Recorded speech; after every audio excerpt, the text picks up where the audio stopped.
Quando nós trabalhamos com sentenças abertas, com predicados, que a gente costuma representar por P de X, Q de X, quer dizer, uma proposição em que o sujeito, ele é indefinido, é X.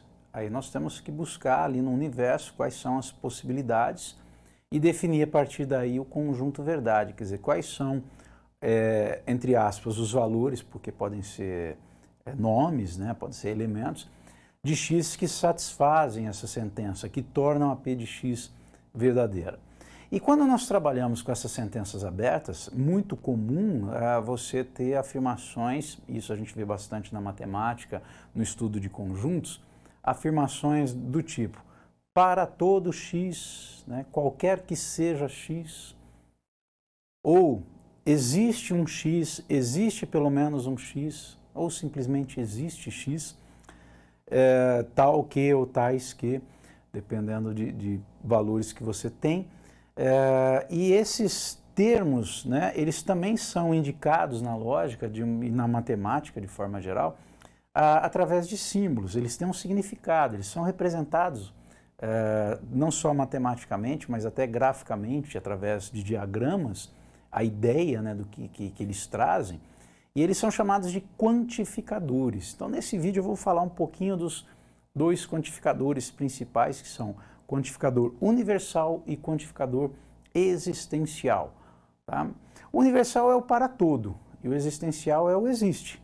Então, vamos aqui às definições e aos exemplos para entender melhor cada um desses quantificadores.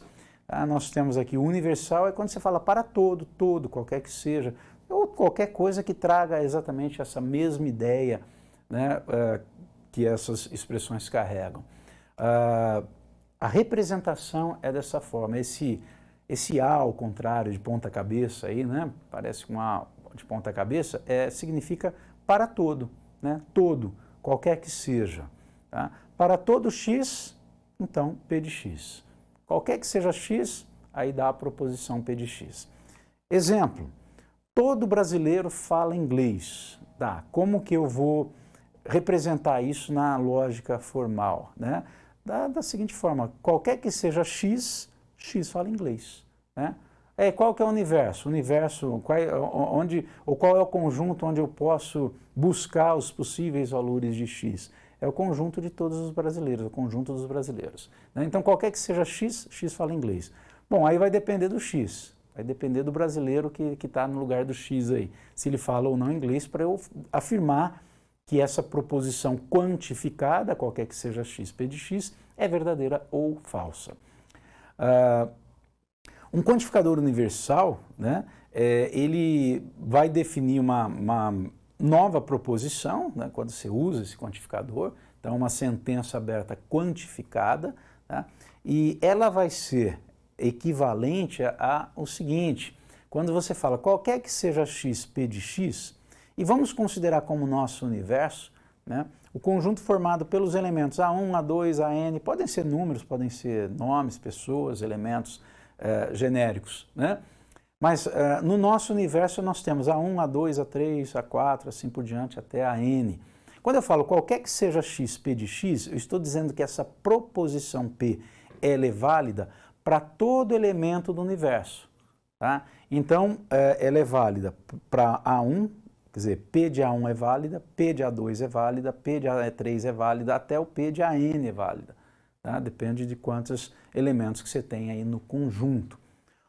Ou seja, quando eu digo que qualquer que seja X, P de X, equivale à conjunção de P de A1, P de A2, significa que qualquer que seja o X que eu considere nessa proposição, ela vai ser verdadeira, ou seja, não existe nenhum termo que não a torne verdadeira. Você fala, mas ela é verdadeira para 1 milhão de termos, mas tem um para o qual ela não é, então ela não pode ser considerada como verdadeira. Tá ok? Um exemplo para entender essa relação, vamos considerar P de X como sendo X mais 2 maior que 0. Significa dizer que X é maior que menos 2. O meu universo, os termos A1, A2 até AN, são menos 1, 0, 1 e 2. Tá? Eu posso dizer que qualquer que seja X, P de X, então qualquer que seja X do universo, qualquer que seja X desse conjunto universo, vale a função ou a proposição aberta, sentença aberta, P de x? Aí você tem que verificar. Olha, ela vale para menos 1? Menos 1 mais 2 é maior que 0? É. Ela vale para 0? 0 mais 2 é maior que 0? É. Então vale também. Vale para 1? Vale para 1. Vale para 2? Vale para 2. Vale para todos os elementos. Então eu estou dizendo aqui que qualquer que seja x, P de x equivale a dizer que P de menos 1 é válida, e P de 0 é válida, e P de 1 é válida, e P de 2 é válida. Tá? Então essa conjunção ela é verdadeira. Por quê? Todos os P de x são verdadeiros, quaisquer que sejam x que eu atribuo aí do universo. Perfeito? Esse é o quantificador universal. Nós temos também o quantificador existencial, o existe. Nos textos a gente costuma indicar por existe, existe pelo menos um, há algum, né, também. Você fala, há algum elemento, existe um elemento, pelo menos um elemento, há no mínimo um elemento. E isso a gente representa da seguinte forma, esse E virado para o lado inverso, aí, né, o E maiúsculo, existe x tal que P de x. Tá? Agora, qual que é a diferença para o quantificador existencial em relação ao universal? O universal é para tudo, então vale para todos. Aqui tem que valer para pelo menos um, não precisa valer para todos. Então existe pelo menos um, né, x que torna P de x verdadeira. É essa a ideia. Né? Então, um exemplo aqui, existe pelo menos um brasileiro que fala inglês. Para essa proposição ser verdadeira, não é necessário que todo brasileiro fale inglês. Basta existir pelo menos um. Tá? Se tem um x que fala inglês, a proposição quantificada é verdadeira. Aqui uma relação semelhante à que a gente viu anteriormente, mas você vai perceber uma diferença na definição dessa equivalência. Então, dado um universo formado pelos termos A1, A2, A3, A4, até AN, né? Quando eu digo que existe x tal que P de x, isso equivale a dizer que P de A1 é válida, ou P de A2, ou P de A3, ou P de AN é uma disjunção. Basta uma dessas proposições serem válidas, ou basta essa proposição ser válida para um dos valores do universo, para um dos valores de x, que eu já considero a proposição toda verdadeira. Numa disjunção, você sabe que ela só vai ser falsa quando todas forem falsas. Se tiver uma, pelo menos, que seja verdadeira, perfeito, tá? É verdadeira. Essa só não vai, o existe x, tal que P de x, só não vai ser verdadeira se não tiver nenhum x que satisfaça a proposição P de x. Perfeito? Ou a sentença aberta P de x. Um exemplo aqui numérico, x menos 1 menor ou igual a 0.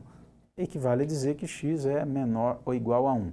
O meu universo é o conjunto dos números naturais. Quer dizer, existe pelo menos um número natural tal que x menos 1, tal que esse número natural menos 1 seja menor ou igual a 0.